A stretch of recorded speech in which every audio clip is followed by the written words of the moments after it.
I've been in this workshop for over 6 years now. So today, it's finally time. We're turning this place from looking like this to looking something like this. Pretty cool, huh? Let's get started. This video includes an ads for Squarespace. Okay, so what's the plan? How are we gonna improve this workshop?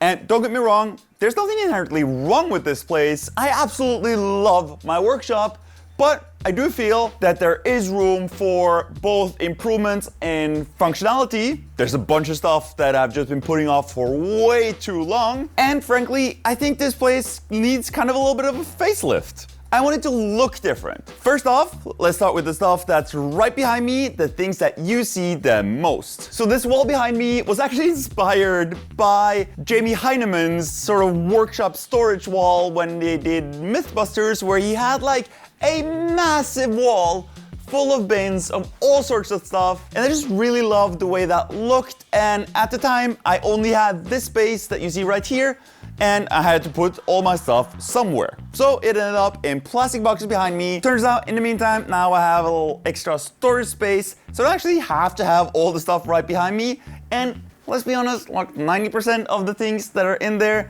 I use maybe like once a year, if even, so I don't need to have all that stuff easily accessible. First thing, all of that is going. If we move on to the other corner of my workshop, it's a mess. That thing right there is a big Cincinnati manual metal lathe, which is awesome, and I've never plugged it in. I bought that thing like 3 months into our big home renovation project. That's like 3 and a bit years ago, and it's just been sitting there on pallets. We have to change that. That thing is getting operational by the end of this video. Then, as we come to the other side of this workshop, this is the part that you don't see that often. There's a couch, there's a huge CNC, which is awesome, but it currently has 2 big 3D printers on top of it. Definitely need to figure out a better solution for that, because currently it's either those 3D printers or the CNC. Also, we're gonna have to do something about that couch. It takes up way too much space, never use it, and I've been lucky enough that my partner Vilda, which you will have seen in the renovation series, has decided to come work for me 1 day a week. She's doing a lot of the behind the scenes stuff, posting stuff, editing, socials, all of that good stuff. She needs a place to work, which means the couch needs to go. Something that will have to get a bit of attention is all my wood storage. It's not organized. Why is there so much of it? I can get rid of half of this, put it somewhere else. Who cares? Doesn't matter. Let's start building.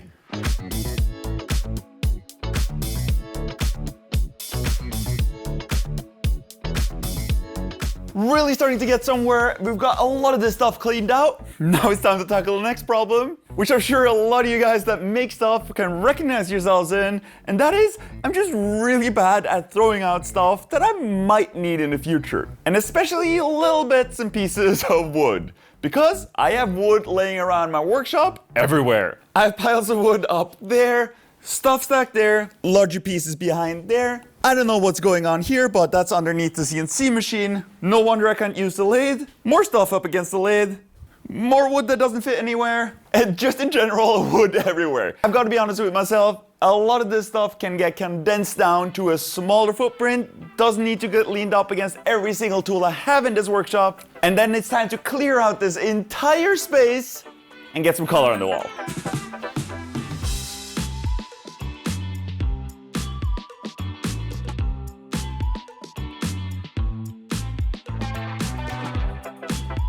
All right, check this out. Shelving is gone. There's a whole lot more space here. Probably gonna put some of those back up eventually. And my entire wood situation is way more organized.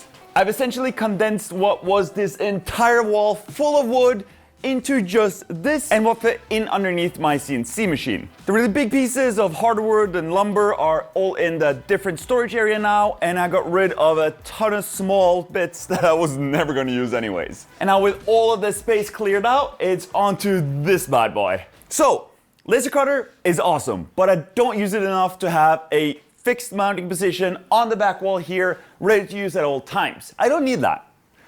So what I'm gonna do instead is I'm gonna take the laser and create a little cart for it that I can wheel around and put it away if I don't need it. Now it just so happens that I think this one is just big enough that it can fit on a little cart in underneath my little video setup, which is also on wheels. So those two can just live on the top of each other, take half the space, and I can just wheel them apart if I need one or the other. Oh yeah, and for the first time in like 2 years, that thing moved. All I did was move it out there, so I have space to paint the wall. Oh God, I forgot how heavy it is. Ah.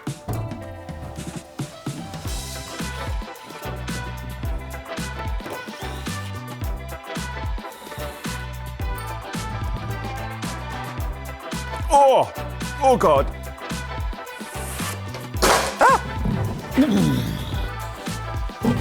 So I'm ready to paint. I have this awesome paint sprayer that I haven't gotten to use since we painted the apartment, and I'm gonna try and see how lazy I can be while painting these walls, because I still haven't masked anything. I mean, I covered sort of the basics, but I'm gonna do something that I'm probably gonna regret and see how much I can just mask off with this cardboard piece thing. It's probably not gonna work that well, but it's worth the shot, right? Haha! That works really well.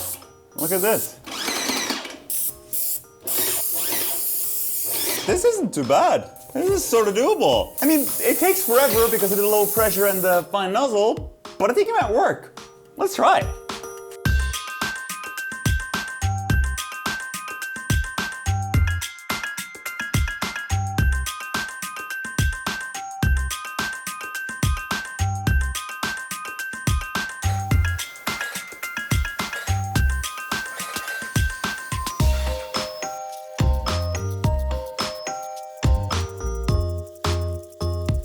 Okay, so tell you what, in terms of painting without masking, in the bottom that worked really well, like kind of surprising. I did, however, have a bit more of a hard time up towards the ceiling, but then Vilde had this great idea, why don't I just paint parts of the ceiling black? So that's what we're about to do. I've masked off a line diagonally across my whole workshop. The idea being the angle that I filmed the most at, which is this direction, will have a totally black background, including the ceiling, and the rest we'll say like this.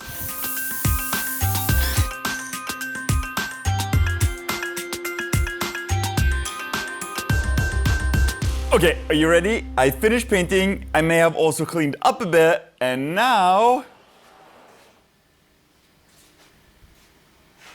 it looks very different, and I love it.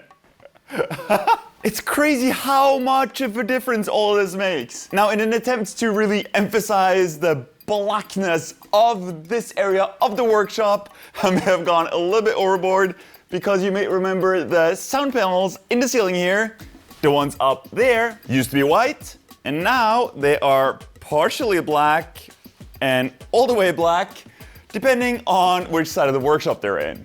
I did that by taking them down and just stapling on another layer of black fabric.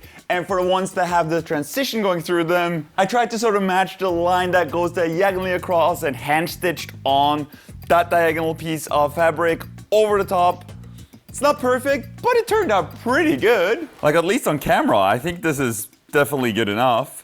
Oh, and in case you have no idea what I'm talking about when I'm talking about these sound panels, I actually built these a couple of years ago. Essentially, what they do is turn a room that is really echoey like this, like, share, subscribe, into a room that sounds like this one. Like, share, subscribe. They're really awesome. If you need something like this, check out my video and build some for yourself. They're really easy to build. They work way better than a lot of the stuff that you can buy commercially, and they're also way cheaper to build yourself than buying those products. Now, you might see that there's a lot more that's changed here. Miter size over here.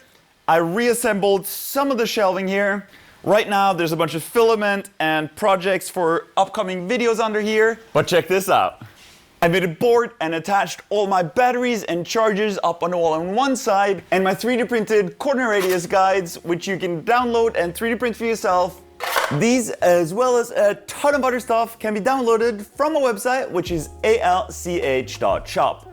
Now that is also a perfect segue to a quick ad from today's sponsor, which is Squarespace. Now, Squarespace is actually a huge part of the reason why I'm able to do what I do. Because I actually started using Squarespace to build my own website long before they started sponsoring my videos.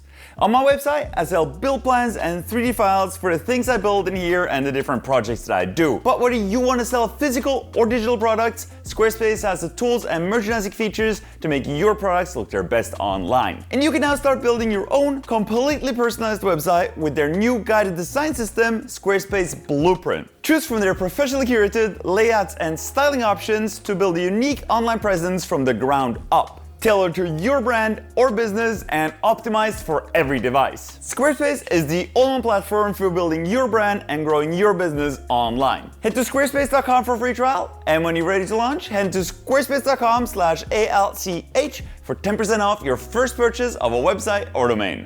And for the rest of this area, a couple of 3D printers, a bunch of tools up on the wall, and I also moved my assortment cabinet down into this corner. Now the next project is something I'm not really looking forward to that much, and that is cleaning up this lathe. It was really dirty and full of oil and grease when I bought it, and it hasn't helped that it's just been sitting in this workshop for a couple of years now. I also got a really good deal on some aluminum that came with the lathe, so cleaning up this greasy, sharp, dirty mess is gonna be super fun, and it's probably gonna take me the rest of the day, but lucky you guys get to watch it and fast forward.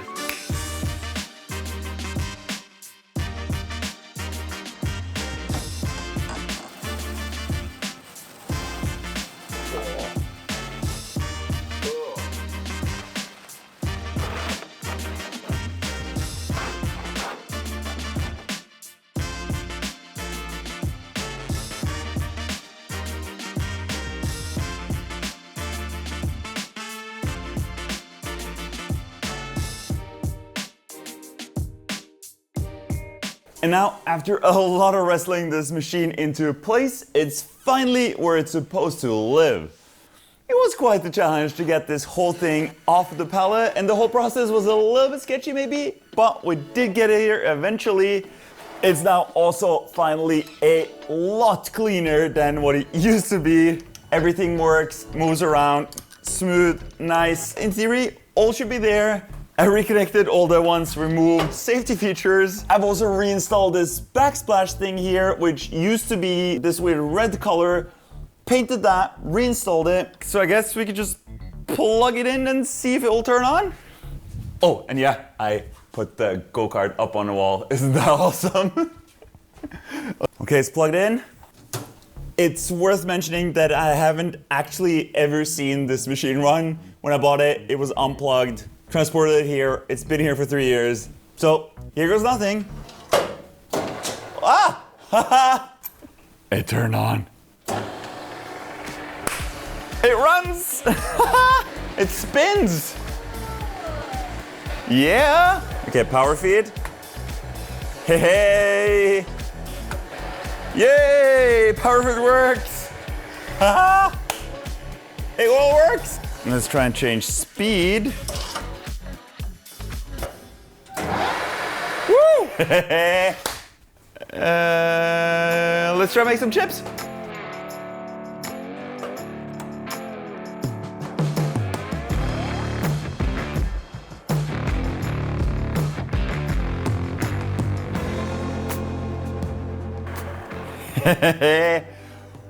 It works. I mean, I don't know why I would expect it to not work. Okay, this is really cool. Cannot tell you how long I've been waiting to have this capability back in my workshop. Now, I do want to spend a little bit more time getting this thing properly leveled and set up and check all the oils and everything before I start using it a whole lot. So this little bit of turning just to check if the machine works will unfortunately have to be all we do in this video. But let me know in the comments down below if you have any cool ideas for projects that we can do now that we have a lathe in the workshop. One thing I did want to show you though is that the DRO is hooked up and it actually works flawlessly. Fun fact, this is now my third lathe and my first one that has an actual DRO, even though I think this thing is from like the 80s or 90s. Or is it? I don't know. When are you made? Yeah, I don't know when it's made. Moving on to this side, I've slightly modified the frame that this video setup sits on so that now the laser cutter will fit neatly in underneath. Actually, the laser cutter is currently sitting on that top section of the laser cutting shelf structure that used to be mounted to the wall. This whole contraption now takes up a whole lot less space. I'm gonna call that whole project done for now. There is one last major piece of the renovation puzzle, and that has something to do with this light here. This is the light that in most of the clips I shine at myself from where the camera is right now, turning a picture that normally would look like this into this. Quite a bit better, right? But moving this thing around all the time is a bit annoying. The base and especially the cable gets in the way quite often, especially when I'm rolling over it with this camera arm setup. So I'm gonna try something different. I've got myself one of these giant light boxes. So my plan is to hang this whole thing right above me in the ceiling to give me a nice softbox lighting effect. Now, right now, this panel would only cover half my working surface above my table. So my solution is to just get two of them. And I might have gone a little bit overboard with this because, let me show you. They are pretty bright. And this is only 50% power. This is full power, which I think might be a little bit too bright, but that just sort of comes as a byproduct of wanting panels that are this thin, but still large enough to cover my entire table. It's too bright. So the next challenge is we need some way of attaching them as one unit to the ceiling. They already come with these metal frames, but I don't think that'll be the best thing to try and get these attached tightly together. So instead, I've cut myself a couple of wooden strips. Just gonna create a nice simple frame and screw everything together. That way we can attach this whole thing as one unit to the ceiling. We're making progress. Made a super simple frame. I've attached both light panels to the frame, attached them to each other. I've used one of my favorite tools, the cross-line laser, to mark up some locations in the ceiling to make sure that the light box was perfectly right above the table. I'm at the point now where I've attached some rope to each four corners, going up through all four loops.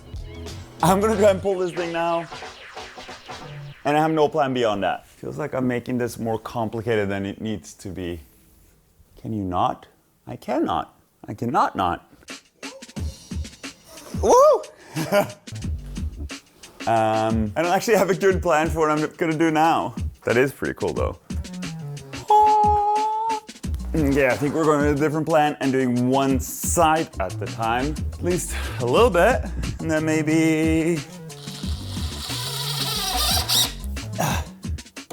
Closer! But I think it's held well enough for me to tighten them up individually now. Okay, that looks crazy already. Now obviously wires still need to be dealt with, but I'm just way too curious to see how this is gonna look. So I just really want to try it out. You guys ready? Wow. Oh wow, the work light here is gonna be crazy. In case you're wondering, this is 15%. Jesus, this looks so cool. Ooh, hold on. How does this look? I mean, with everything else being completely dark in here, it's maybe a little bit shadowy in my face. But I'll tell you what, like the work light is insane. Like the way everything is just perfectly lit up, very little shadows. Even with the camera being directly above, or maybe especially, there's like no shadows. I think I really like this. And since we're on the roll in the spirit of utilizing this space as efficiently as possible, I think I have a pretty good idea of what I can do right here. Currently, I've got my two Bambolab H2Ds sitting on top of my CNC machine. That means if I want to use the CNC machine, I have to lift both these pretty heavy machines off there, clean everything off in order to use it. One option is of course moving these to somewhere else and just having the space open and ready to use the CNC machine at all times, but that's not very space efficient. So what I'm gonna do instead, I wanna build some sort of rolling table thingy that these two can live on top of, that rolls over this whole thing, and when I need to use the CNC machine, just roll the whole thing out, printers and everything included, hopefully saving a lot of space and still freeing up all the machines. And to build this thing, I'm gonna use the materials from the frame that the laser cutter sat in.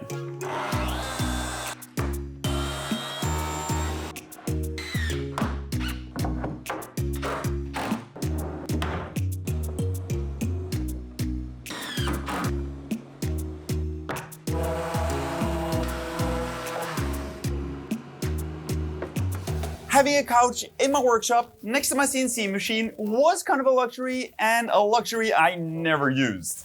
So the couch is sadly gone, and we're gonna replace it with a little desk setup. And it just so happened that I had the perfect desk laying around amongst all those pieces of wood that I keep collecting for some reason. I think I brought this thing home after a trip to a recycling center where I was meant to get rid of stuff, but took this thing home instead.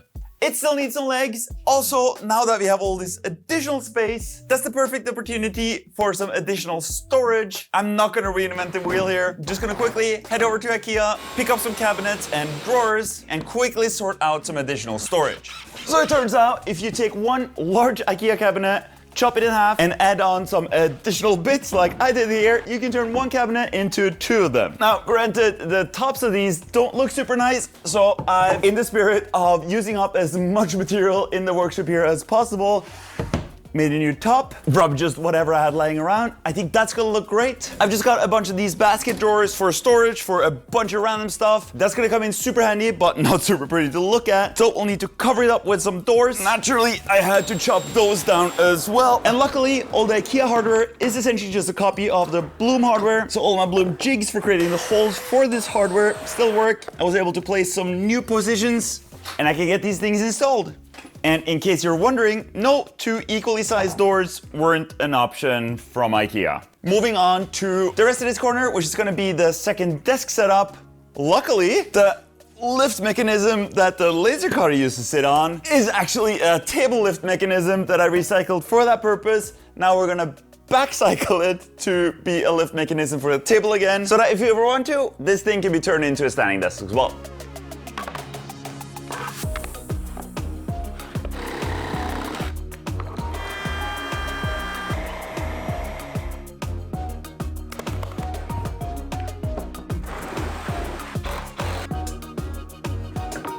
The desk setup is finally finished and Vilde has a place to work.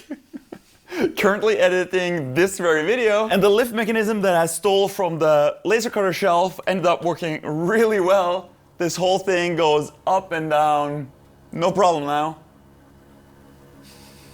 Yeah, so it goes really high and also pretty low. And as a little additional fun thing, I made a couple of walls that are attached to the desk so they rise and lower with the desk itself. But this thing is painted with some chalk paint. So Vilde can now write stuff on it with a piece of chalk or one of these chalk markers. And like I expected, I ended up painting these smaller doors black, and I also put a mirror on this one. I really feel like all of this looks much better now. You can go back. And this whole setup ended up working really well. There's almost room for like an additional printer right here. And the fact that I can just grab it and pull it out and have access to the CNC machine within seconds is awesome. And I made the whole thing in such a way that all of the materials below here are easily accessible, whether or not this whole thing is there or not. And that's it. The transformation of this workshop is complete. And I could not be happier with the result. I've installed a mesh for the light boxes to reduce the light bleed a little bit. I've cleaned up the wires. The two big transformer boxes still sit on the shelf up there. Still need to figure that stuff out. But I think both the look from how it actually looks in the workshop to what it looks like actually using it as a light source, talking to the camera or doing projects, I think is gonna look great. And I just love the new black background, and in certain angles, the fact that you can see the go-kart up there, love it. Now, out of all the areas, I think the back wall here is still the one that needs the most amount of work. Not super happy with the way this looks now, but I've got a really cool upcoming project that is gonna completely transform this entire back wall here. I'll give you a little bit of a hint. It has something to do with a couple of thousand of these types of boxes. So make sure to subscribe so you don't miss out on that one. Now, one of my main goals for this project has been to free up as much floor space as possible. And I think really we did a great job with that. Especially since after the addition of the light box here, this big camera arm that I'm constantly rolling out around the workshop is now the only thing on wheels. There's no more cables, which should make this process of making these videos a whole lot easier and more efficient. Now this space feels so much bigger now than what it did when we started this transformation. I had a ton of fun building it. Hope you had fun watching. See you guys in the next video.